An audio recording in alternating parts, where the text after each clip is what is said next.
gis nga su ma duloon bàyyi bu lewet je t'aurais maudit yow doo nitu dara caga bu bon bi. sama néeg la ma fekk xoj ma yàlla ma suturaal rek kon heure bi waxatuñ ko. Kala gis nga ñu mu doon àndal ay agresseurs yu nganda ñu def tout ba mu nekk nit xooloo xaritam yi ay longue peine la ñuy tëdd buñ ko seetaanee comme ñoom lay mel. Appelle ce gars et sois correct avec lui. Il paraît que vous êtes le meilleur. Mais aussi le plus cher. Dites-moi combien? 10 millions. 50-50, c'est bon? Ok, mon Dieu. Quand la war a génne kaso ko. Man kay damay wër pour dugg. Sama jëkkër. Est-ce qu'une seule fois j'ai menti? Pourquoi je n'ai rien su de ce qui se passe? C'est à elle de te le dire. Testament bi. Tu n'auras même pas un sou. Bala ngay contester day fekk nga légitime. yow est-ce que paa bi moo la jox sax. dama bëgg nga dellu léegi ci sa poste. Atia. hey xamal noo waxee ak man duma sa morom. Tu sais à qui tu parles? Je parle à mademoiselle Diouf Penda. dafa wéru day am ay crise yooyu nag xamb yi yooyu koy wàcc. Mais tout s'explique maintenant. Comment elle a osé pu se faire enceinte parce que c'est imbécile d'Abdoul Fall. Tu es un vrai connard, un enfoiré, un sac à merde. C'est un coup de Korka. Elle semble être décidée à vouloir faire avorter Binta. xawma Korka xawma mais sama doom lu ko dal moom ak lépp lu ko jege dinaa leen sànq.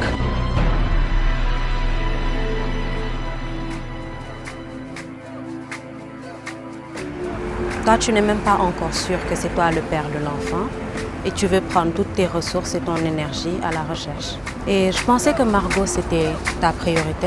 yow lan moo la dal hein? Tu as plusieurs hommes pour gérer deux choses à la fois nga may rey ak wax ju bari prouver ko moo gën sa wax bu bari bi.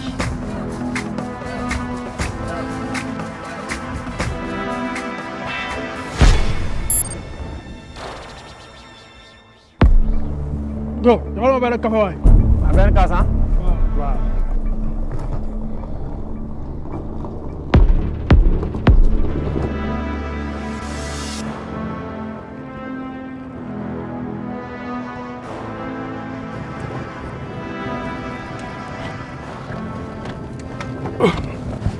Bonsoir madame. oui bonsoir. S'il vous plaît. Je cherche la maison numéro 1454. wër naa fu ne. Regardez, la deuxième rue à la droite, Ouais. la troisième maison à gauche, il y a beaucoup de fleurs Ouais. avec une peinture rouge. Oui, juste là, vous tournez carrément.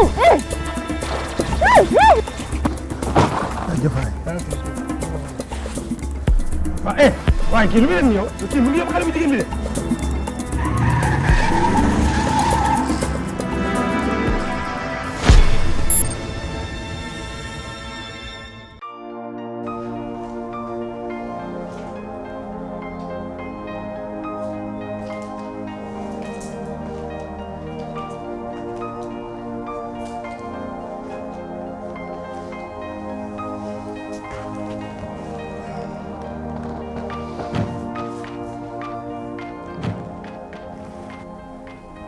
Qu'est-ce qui se passe mon amour?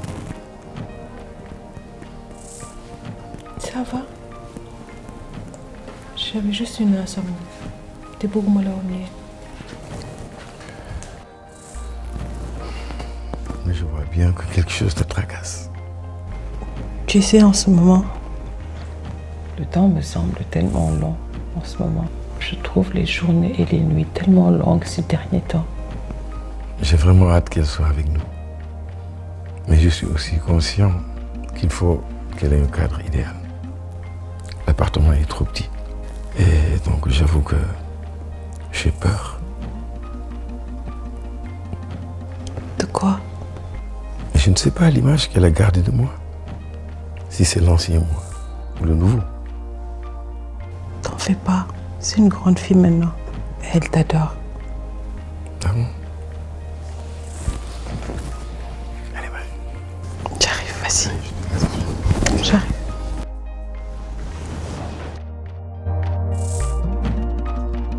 Donc moi aujourd'hui je vais parler de la violence conjugale dama naan sax ma waxati encore et encore ndax ce qui se passe actuellement dans ce pays c'est vraiment déplorable ndax ñaar ñuy sëy bu ñu demee bay sottante ndox bu tàng acide essence ak yeneen yoo xam ne tey su ma ko doon lim du ñu jóge fii donc y a un réel problème donc nag sama biir article may laaj ndax ñàkk valeur la wala polygamie bi moo ko waral wala dëkk bu metti bi donc ci loolu laa def taxaw seetlu. mais c'est un très bon sujet sensible et très actuel. nit boo ko bëggee taal bu ruusee nga ba ko boo ko bëggee alal bu jeexee nga won ko ginnaaw. pas ancien yi ñii du njàng de gaaru paa yi ak doon njàng. Donc sur ce on va donner la parole à Maurice. Bon, moi j'ai préparé un article sur le business électoral. Si vous voyez bien, nous sommes à l'approche des élections. Il y aura beaucoup de millions qui vont être dépensés par le parti au pouvoir et l'opposition. Concernant la communication, affichage, tissu, casquette, t-shirt, yep. Voilà.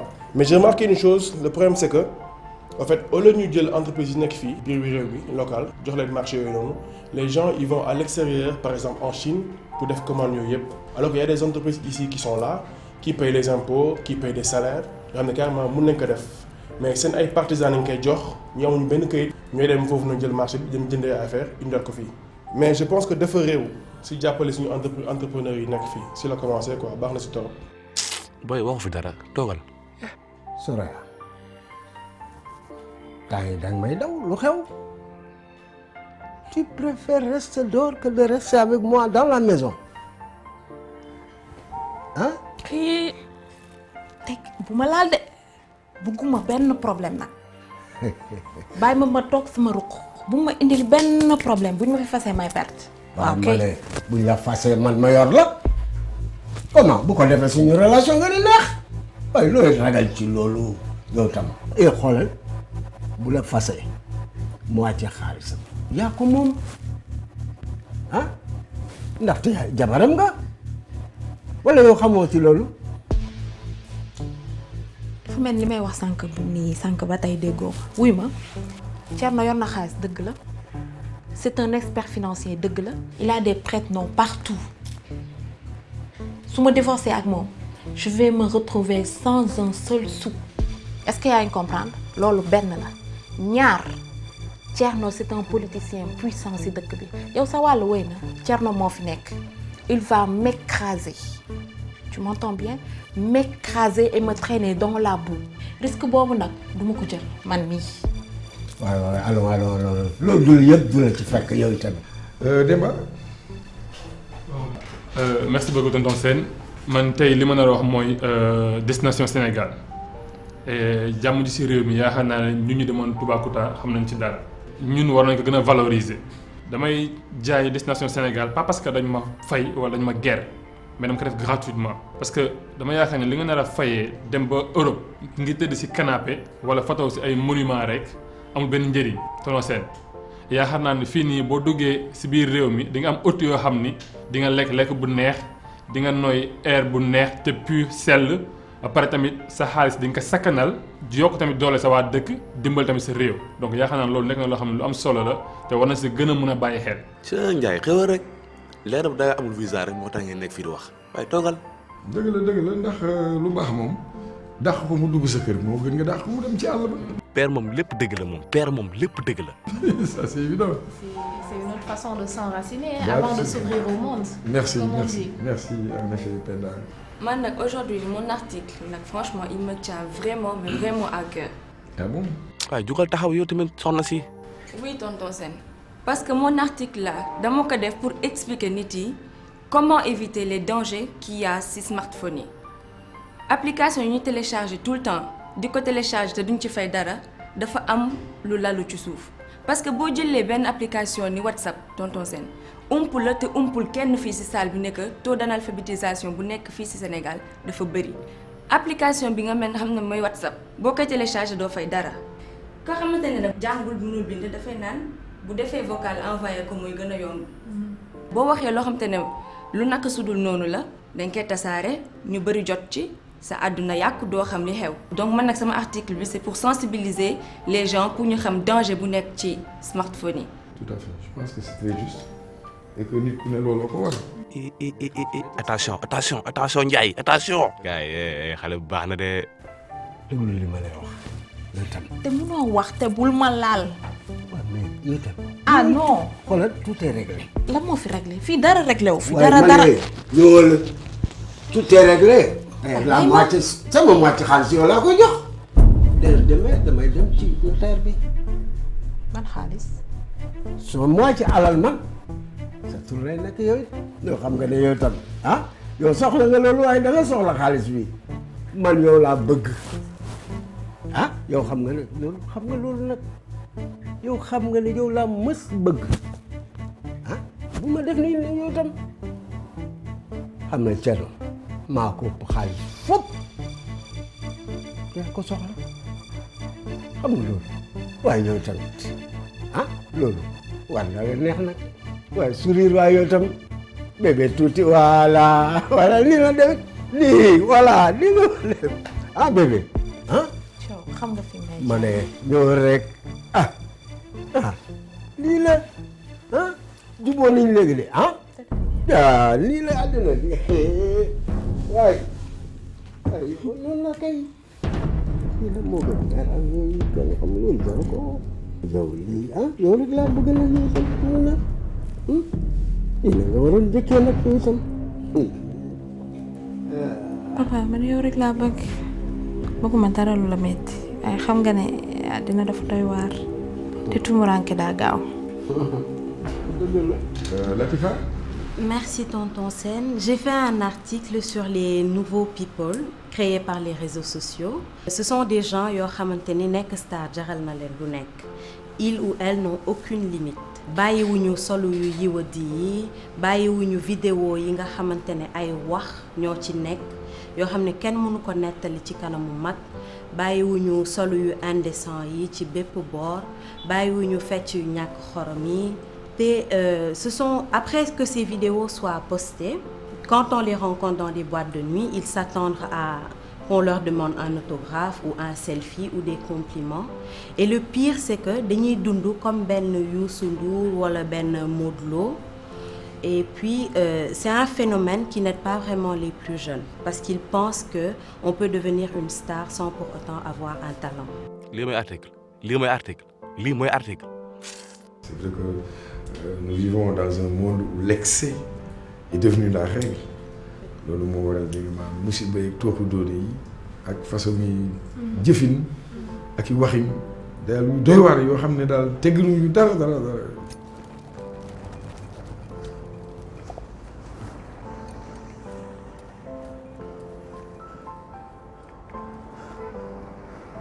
ngelaw lii ñëw c'est l'avancement de la mer ngelaw laa ngi nii di ñëw j'en avais parlé defoon naa ci benn dossier d'enquête à l'époque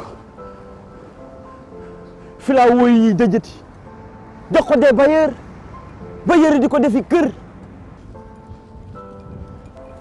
ngelaw laa ngi nii di ñëw il faut des priorités man li ma nar a def ci campagne bi sax naam duma ko jël sax xeex avancée de la mer bii ndax kat ndar moom waxatuma seen wax waa Tëngéej ñoo jël corniche bi lépp c'est devenu privé yow mi fi dëkk juddoo fi yeewoo fi boo fay dem da ngay fay te muy sa droit la fa waroon nekk aar askan wi ñu dëjëti ko jox ko des immobiliers ñuy dagg di jaay di dagg di jaay di dagg di jaay di dagg di jaay di dagg di jaay di dagg di jaay. Moi je pense que il est vraiment temps que l'on fasse un arrêt sur image sur l'insécurité qui prévaut dans ce pays te bu ngeen xoolee nag dara warul ko lu dul facilité bi jeunes yi am pour jënd drogue. xonkaayam bi ak sëkkamam bu jaxasoo bi ñu naan les jeunes xanaa paa nga kon li yow. Quand je parle de drogue je fais allusion aux drogues dures wala drogue violente ça dépend ni ngeen koy wooyee est-ce que seetlu ngeen dara il était très rare de voir des filles fumer du chanvre indien maintenant c'est à la mode seen appartement la ñuy jël di tux seen yamba teg seen cuuraay wala suñu bëggee tux à l'aise kenn leen xamal dara dañuy génn jël taxi et elles fument leur pétard durant la course li gën a graaw loolu encore quand on va dans les boîtes de nuit mais la cocaïne se vend comme de petits pains. noo ko xamee da nga faa dem moo tax. moo tax il faut que ñu def benn arrêt sur image ci cas bi parce que ça commence à prendre des proportions graves. waaw kii moom dafa soof quoi. te liy raam nag ca ñaxu la jëm te bu fa amee kër nag du fa gaaw génn. Je pense que c'est extrêmement important, comme tu dis, un arrêt sur l'image, puisque la consommation de la drogue a pris vraiment maintenant des proportions inquiétantes. Et qu'il est temps vraiment de s'arrêter pour réfléchir là-dessus. En effet. ngelaw li géej gaa ngi ñëw man naam sax ndax dinaa dëkk Palais Palais jege na géej gi de loolu wóoru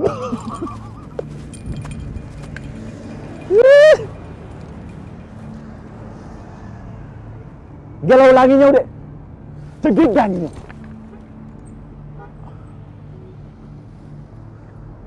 gàncax ak a baax filaawo yi ngeen xeeb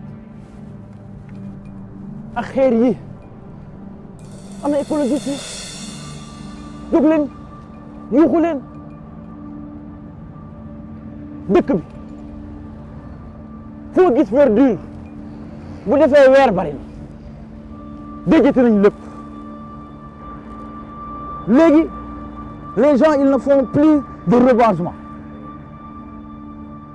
si ils en font mais des bâtiments avec du béton reboisement avec du béton reboisement avec du béton reboisement avec du béton reboisement. Penda. Mon article aujourd'hui porte sur l'absence de débat productif entre le pouvoir et l'opposition à seulement quelques mois des élections. La problématique revient encore et encore. Oh, encore. xale bi dafa mool de waaye ak stress yi. Alors, c'est une manière en fait de sensibiliser les populations sur le fait que le vote se fait sur la base d'un programme.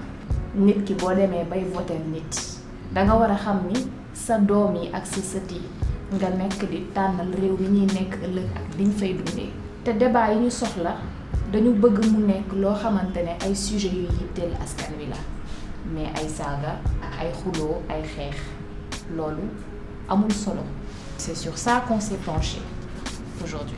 Moi, je pense que tout ça aussi, c'est le fait de manque de transparence, d'intégrité. Et un problème de conscience aussi tout de la fait. part de la Merci. population. Merci. Donc sur ce, je crois que M. Diaye vient de faire son baptême de feu.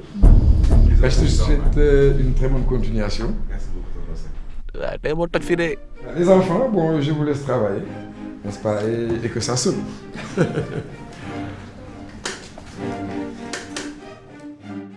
parce que dégg naa jaay géej bi dafa am xaalis de temps yi dégg naa dafa dox waaw sama benn xarit moo ma ko wax nee na ma jaay géej bi bénéfice bi nga ciy am moo gën ay saak yeeg maquillage yi dañ koy leb te duñ la ko fay da ngay dem ci marché bi nga jaay ko fa ñu fay la ci saa si nga yóbbu sa xaalis bien sûr yow koy egsi nga rek def ma signe boo egsee rek woo ma man ma daal di ñëw ma commandé li ma bëgg jeex na.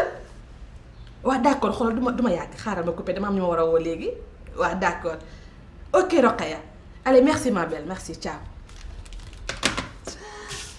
fi moom salaire kese yoru ko salaire rek ma ko wut sama xew mii tamit am naa soxla xew mii.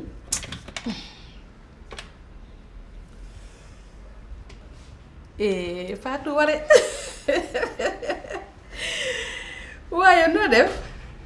maa ngi nii di sant yàlla lu bees waaye sama natt bi kañ ngeen ma ko war a teggil déet la 5 la ñu xante woon de waaw ndax xew mi la 7 la bëgg naa avant xew bi natt bi yëpp tase ndax xam nga yow xew bi maa ko yor dañ ma magale xam nga li ma ci war yëpp waaw kay la 5 na fekk ma jot sama xaalis waaw xam ngeen ma de man bëgguma coow parce que damay natt à l'heure kon donc bu jotee da nga ma jox sama xaalis kontaan naa non yow géré ko rek amul problème gëm naa la waaw d'accord damaa bëri ay coup de fil bàyyi ma dugal beneen ok ciao ma belle merci. xool ku des borom bongo yi ay man xew mi dina yóbbu sama fit bi ay gaa borom tamaji.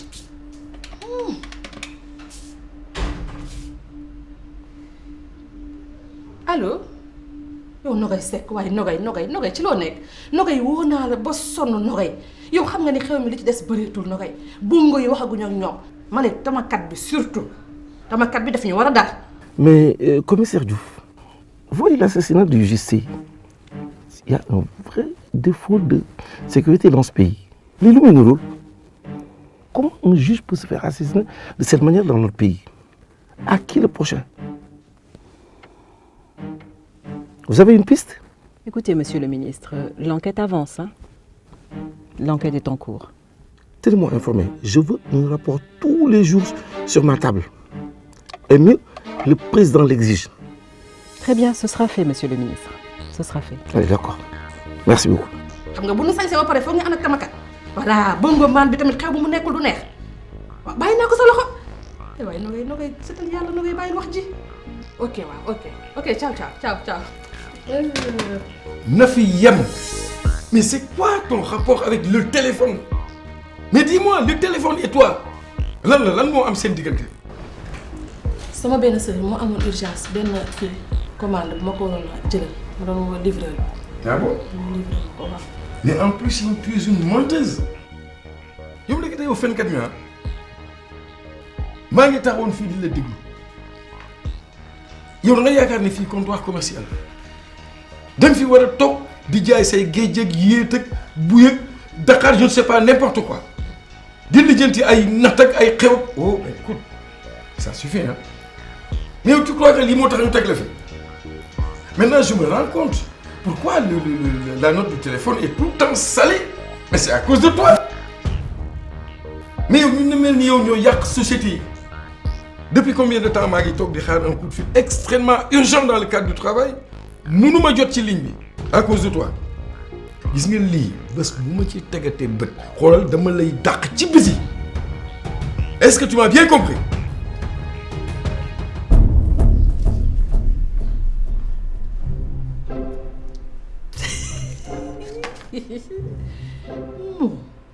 kii léegi dafa rakkaaju de kii nga xam ne daawul yëngu suy wax di këyën këyën ngi mel ni mikket ay mu nekk fi di jaddi naan ay dàq danga mën a dàq soof ba bëgg mais da nga takk jabar bu bees moo tax man kii jabaram rek moo ñu tooñ moom ñu nabanteeg moom ak sikki moom bii moo raw géej gi may jaay sax.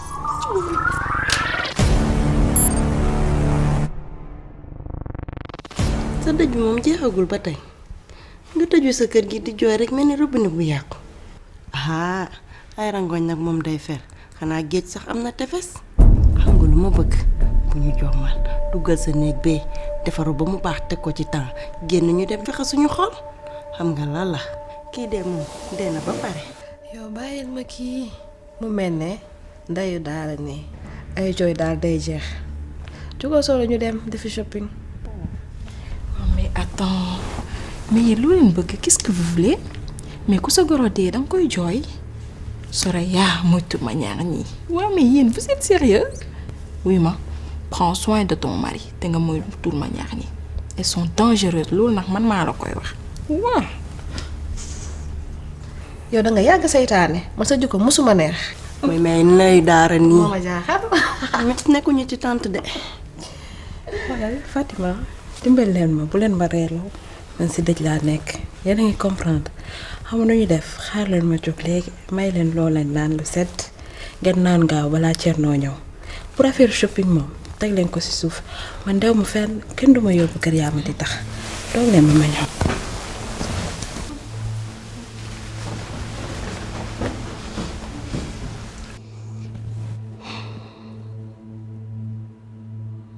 jëkkati bi jaaxal na ma fan lay jëlee jëmp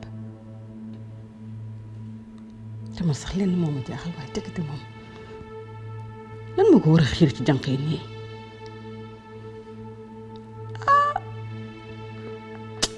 waxuma lépp de waaye lii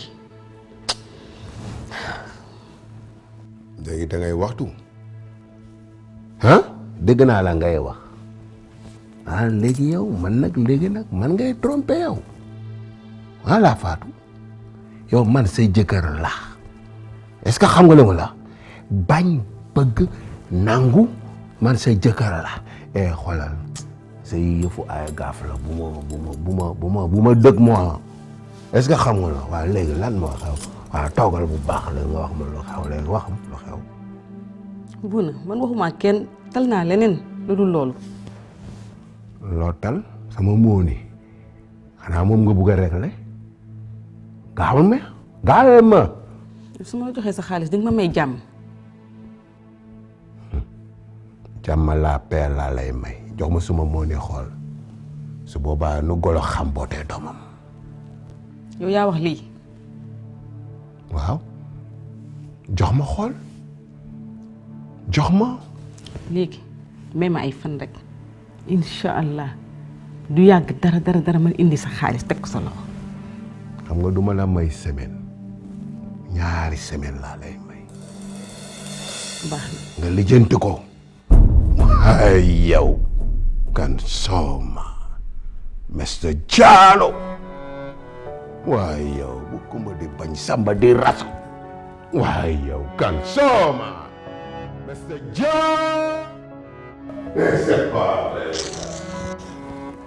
dina ma rey barki yàlla. ci man maa waaru waaye yow gis ngeen ko nee na de dafa muuru jël tagalam gi aj ko ci kaw cheveux ba mu wàcc ci suuf waaye yéen kii moom xanaa paa bi la doon sëyal man damaa jom mi. bàyyi ma kii mu ferferaale noonu def semblant ñun xam nañ lépp dégg bu ñu kenn sonal. yéen nag wax dafa jot waaye yéen nii nañ leen di bàyyi jëw rek yéen nit ki nga xamante ne jug na yeggagul sax fu mu jëm ngeen commencé di wax ci deram ah wóor na ma ne vous faites ça avec moi su ma nekkee ak yéen njug rek ngeen nekk sama der bi yéen lii kan la leen tal ah c'est méchant. tëjal ma sa gémmiñ dégg nga lu ma la wax. yéen a ngi toog. maa ngi toog chérie. jànq sañ-sañ. sa cheveux baax na. ay yow waroo woon dérangé wu. non même pas. waaye daal nekkati xarit daal yombul te gëm naa ne yéenay samay doomu ndey te sama defet moom doo leen ko wër mukk xam nga nu ñu def bàyyi leen ma servir leen nooy naan après ma dugg si biir dolli leen xaalis ngir seen shopping gën a neex bu ko defee beneen yoon ngeen ñëw ñu daal di ànd du noonu nekkati daal xarit yombul.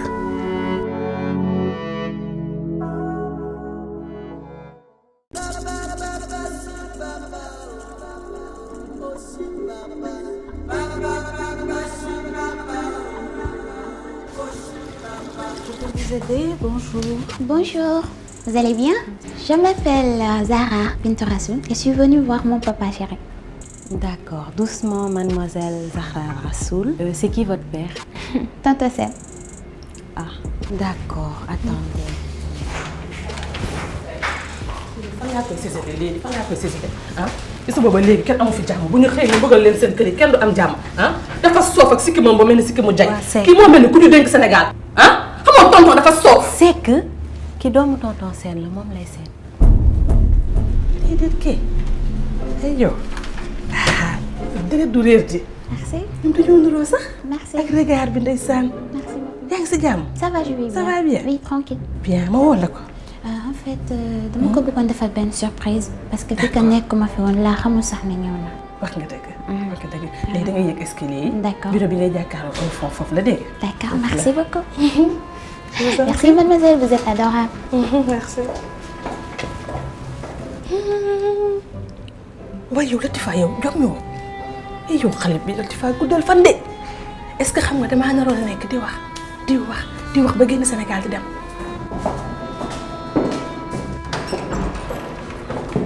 S'il vous plaît, vous cherchez qui?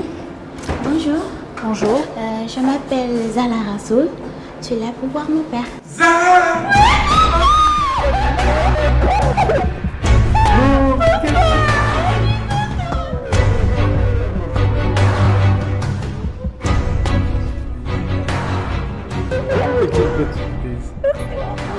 Allez, viens. Voilà, vous prenez là. Allez, viens, allez, viens. J'ai oublié mon sac. Ah, mais c'est normal. C'est l'émotion.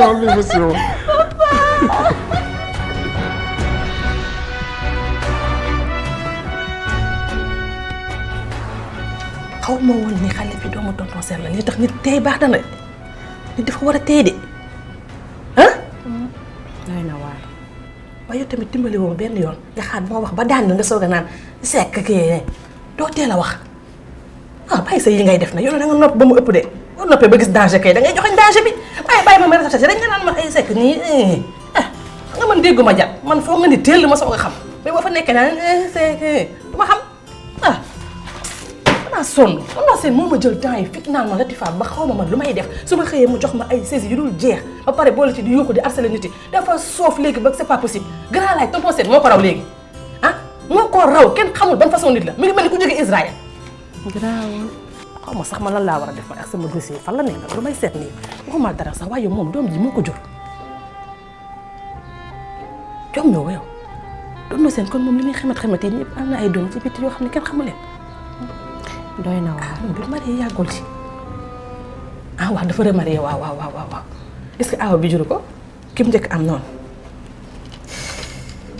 wala waaye looy ree dara Latifa kon demal yëg comme yow mun ma waxtaan ak yow moom na mun ma waxtaan ak yow Soraya, ça se complique. Tu bu contester juge bi dafay def expertise. Et là, tu sais absolument que amuñu benn chance. En tout cas, à mon niveau, c'est raté pour ce dossier. xamal lu ma bëgg nga réglé ngay patti nii est-ce que yaa ngi comprendre li nga may wax nii maa la ko gën a xam fuuf waaye dangay dal te arrêté di bëgg di ma gis à chaque fois nii ngay def kenn gis ñu dil bi daal di yàqu ñëpp xam ne xew arrête li la la nii xamoon ni nga tàppetee de.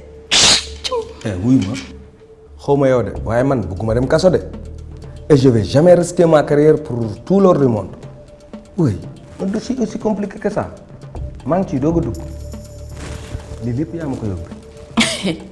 man mii wala sa bëgg-bëggu bopp nga toppoon c'est parce que tu me disais quand on se voyait à l'hôtel kii xam na boppam. mais c'est vrai hein c'est vrai que temps yi stress bi ma nekk dafa metti lu nga dégg am intimité nag. yow looy def nii yow wër nga sama biir kër sama biir salon nga ñëw di def sa yii bu la fi kenn fekkee nag lan ngay wax nit da ngay am tuuti maîtrise ci sa bopp. lu may def temps yi il faut qu'on se voit sinon damay dof de non moomu daf ma teg pression bu metti et puis man su ma liggéey àndul ak stress si je te vois pas ces temps-ci je peux craquer de te su ma craquer lépp yàqu. Des menaces. non. waaw d'accord baax na Thierno dafa war a voyager fii ak 3 jours tu peux réserver la suite avec entrée privée yaa ngi may dégg. Demain soir on va passer la nuit ensemble tu es content. Demain c'est pas bon. Il y a madame qui fête son anniversaire demain. Tu sais les affaires de femme elle tient trop à son anniversaire weer a ngi mu may soññ ci anniversaire am du ma mën a génn mais nan ko def ginnaaw suba. yow daal yaa ngi noonu c'est toi qui vois yow laay déglu en tout cas ba mu dépasser 3 jours. ginnaaw suba. amul problème. déggoo na. waaw. yow da ngaa sonn dama laa bëgg a jàppale. waaw pour tey nga noppaliku ci weer bi après man ma weer dëll la baax na waxal waaw. waaw yaa may weer dëll tey. waaw bon léegi bàyyil may wax amin. bàyyil may wax amin. déedéet dinaa la waxaale amin amin sax da ngay sonnaale. d'accord je suis d'accord avec toi. ah bon naa la bàyyi nga wax amin ah d'accord. kii man maa sonn tamit man tamit. lu xew. kii bi nga demee. man dama doon gérer kër gi de. ah bon waaw man temps yi mission bi ma yor dafa 10 xam nga Chérif moom il est trop têtu. ma doon gérer ma ko doon surveiller quoi bi dem ci toilette dama koy topp après ma xaar ko ci buntu bi. buñ ko woowee téléphone balaa moo wuy sax après man maay décroché ma jox ko. ah bon waaw ma sécuriser ko. c'est bien parce que j'étais armé jusqu'aux dents. mooy dama armé woon de ma woon ko sama bopp. ah yow rek yaa baax ci kër gi. waaw kenn dugg fi kenn génn fi enkañ MD moom dafa soof trop moo doon dugg fii nii muy infiltré. kan. MD moom kii dugg fii après muy def ay tox yooyu. tox. ah wóoruma de damaa wax noonu rek. MD daf fii ñëw di tox ci kër gi. te dama laa laaj rek. waa déet dama lay laaj kañ ndax daf fiy tox toog kër gi moom kenn du fi tox. kon baax na. tox moom baaxul boo ko gisatee mu tox rek wax ma ko. dégg nga de mu dugg ci waañ bi tamit. waañ ban. lu muy def ci waañ bi. waañ bi ñuy toggee. amul droit dugg ci waañ bi nag. yaa ko mu lekk yi. ah bu lekk jotee kay ñu may ko mu lekk yow da nga jeex. waaw MD moo lekk lépp. waaw léegi bu ñëwetee rek ngeen partagé lekk. waaw baax na dégg kon moom tamit sa doom la. kan. MD. ah waaw sama doom la yéen ñëpp samay doom ngeen.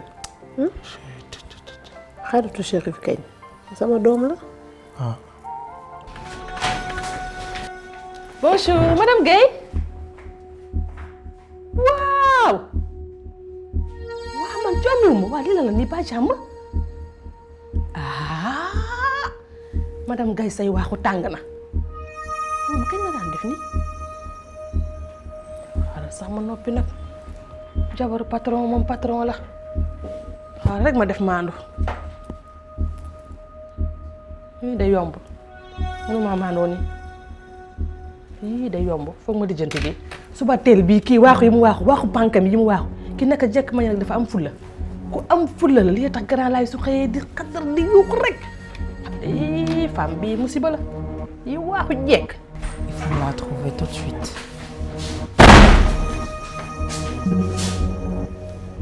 yéen gisagu leen ko ba léegi laa wax. nank rek madame Guèye moom la ñuy seet. naan ko lan. yow sama doom dem démb ba léegi xaw ma ci lu mu nekk nga ne man ndànk yow nit nga wala dof nga ah yow di nga xalaat dangaa amagul doom moo tax boo dajoon li ma daj di nga xam doo ma wax defal ndànk. Reysa waxal ndànk si bureau la liggéeyukaay yi. sama yoon nekku ci waxuma ndànk. man maa la wax ne bëgg naa ñu xam ne sax. sama yoon nekku ci. du calme. sama yoon nekku ci. dama ne la sama doom laay laaj ko fu mu nekk te gis nga yow bi nga duggee ci sunu kër gi ba tey fitna dong nga ñu teg. bu ma xamoon ni boo duggee bii fitna nga ñuy teg ca xaj laa lay dax piccum alkande bi nga doon. Essayez de garder votre calme madame Guèye. D'après li ma sa jëkkër wax dafa mer donc elle est perdue. Elle est probablement dans un hôtel en train de reprendre ses idées. xam naa ne léegi mu woote ñëpp amaat jàmm ñu dellu ci suñu liggéey.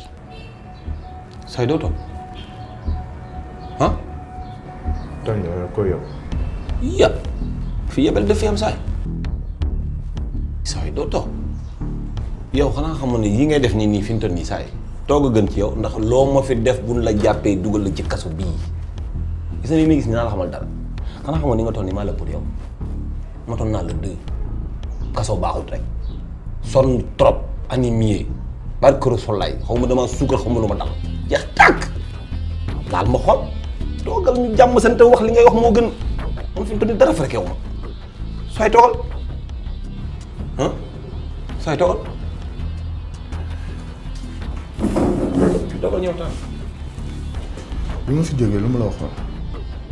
moom laa lay wax li nga ma waxoon lépp dama koo respecté waxuma ak jinne waxuma ak rab nit sa waxuma ak moom dama ni muut ne patt nopp jàpp sama ñaam maro muñu Adja góor jege si. jege mukk say bari nga def waxal ma dégg kay moo gën jege si dégguma bu baax dama ne nga jege si. non dama ne la jege si bi jaru ko waxal ma dégg garde yaa ngi taxaw de sa waay waxal ma dégg bi ngeen demee si presse bi enregistrement yi ngeen fa def yëpp ñun yëg nañ ko te xam nga ki ma yónni et tu sais très bien xam nga lu mu capable. ak lu mu coupable tamit naa ko bu baax. damaa bëgg ngeen lijjanti sama doom fu mu nekk ngeen génneel ma ko yow man ngay calmeloo man mi jël sama doom ëmb ko juróom-ñeenti weer benn bis ñoo bëgg maa rey may guddeeg moom di bëccëg ak moom tey ji ngeen xëy naa man dugg na fee génn fi te kaay leen ma wax leen affaire bu dee na ngeen yaakaar ni dinaa leen bàyyi ngeen sacrifier sama doom ndax ngeen seen bopp fii ba ngoon bu sama doom yegsiwul sama kër bu boobaa ngeen may bu dee élection dafa yóbbu seeni fi ba ngeen bëgg a sacrifier sama doom di ngeen xam ne man mi fekk yóbbuwuma te sama doom ji balaa kaa kenn sacrifier sama néew lay jaar te billaahi fii ba ngoon bu ma gisul sama doom boobaa ngeen di xam maay kan.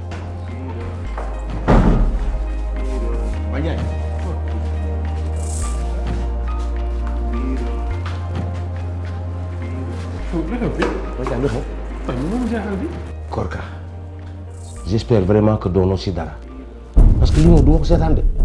mais yow grand là yow tu te prends pour qui Yo, xanaa danga ma bëgg a rey lan mooy doucement je ne vais pas parler doucement ta famille et toi vous êtes en train d'empoisonner ma vie bi ma leen xamee ba tey nekkuma si jàmb. may toog suuf di dégg ay bruit yu. man maa ngi dégg ay bruit yu métti sax. Yo, bi ngay def loolu Margot jour boobu 3h du matin as-tu réfléchi ce jour-là?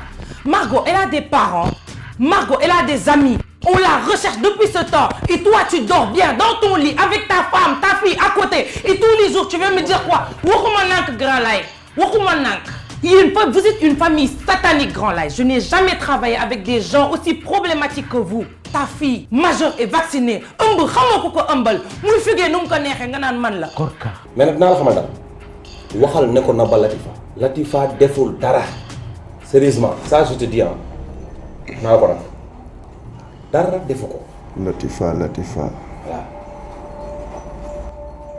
Tu es la femme. Te dafa mel ni sama bukki benn maat. Bukki.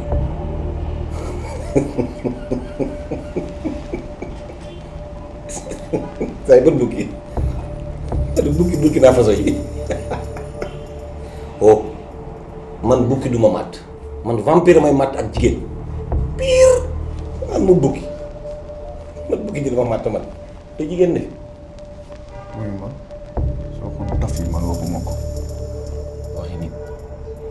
boo dof loo ba ma ñëwaat fi. su ma la reyee moom da lay gënal. ma noppalu.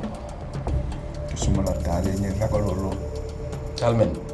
waaw ragaloo ko comme te sa làmmiñ bi dalaa sonal. da ngay mel rek dama koy dagg. sama làmmiñ bi man. dama koy su ma la waxee woon nga koo bëgg.